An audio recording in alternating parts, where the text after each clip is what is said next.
AgI, ANI, ASI அப்படின்ட்டு பயங்கரமா upgrade ஆயிட்டே வருது. 2030க்குள்ள இந்த ஏஎஸ்ஐன்றது வந்து வந்துரும். பிளஸ் அது வந்தா ஹியூமன் எக்ஸ்டென்ஷனோட ஸ்டார்டிங்கே அதுதான்ற மாதிரி ஒரு தியரிஸ் எல்லாம் பயங்கரமா இருக்கு. அது ஒரு ஏஐயா, ஏஐ ஸ்பெஷலிஸ்ட் தான் நீங்க எப்படி சொல்றீங்க? ஹியூமன் எக்ஸ்டென்ஷனா அது போகுமான்னு தெரியல. ஆனா கண்டிப்பா வந்து நம்ம கற்பனை கெட்டாத விளைவுகள் நிறைய பார்ப்போம். சில ஹாலிவுட் படங்கள்லாம் பார்க்கும்போது இதெல்லாம் நடந்தா எப்படி இருக்கும் அப்படின்னு ஆசைப்பட்டிருப்போம் இல்லையா? அந்த மாதிரி விஷயங்கள் நடக்க ஆரம்பிச்சிருக்கும்.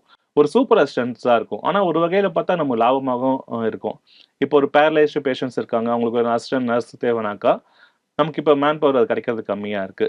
எவ்வளோ கேரா பார்த்துப்பாங்கன்றது கம்மியா இருக்கு. இந்த ஜாப்ஸ் எல்லாம் ரோபோட் ரிப்ளேஸ் பண்ணதுக்கான வாய்ப்புகள் நிறைய இருக்கு.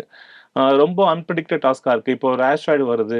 அத முன்னாவே பிரெடிக்ட் பண்ணி டெமாலிஷ் பண்ண டெக்னாலஜி இப்பவுமே இருக்கு.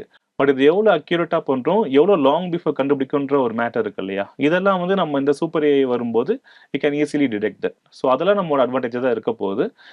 பட் எப்படி இருந்தாலும் அதுக்கு லிமிட் எந்த அளவுக்குன்றது வந்து இன்னும் நம்ம டிஃபைன் பண்ண முடியல. நம்ம பவுண்ட் பண்ற வரையறைக்குள்ளே அது இருந்துருமா? இல்ல அந்த பவுண்டரிஸ் அத மீறி போகுமா? அப்படி மீறி போகும்போது அதுக்கான கவுண்டர் டெக்னாலஜி என்ன ரெடி பண்ண போறோம்? அத யார் ரெடி பண்ண போறோம்? இந்த கேள்விகள்லாம் இருக்கு. பட் சயின்ஸ்ன்றது அதானே. சின்ன சின்ன தப்புகள் நடந்தாலும் கரெக்ட் பண்ணி தன்னை அப்கிரேட் பண்ணான சயின்ஸ்.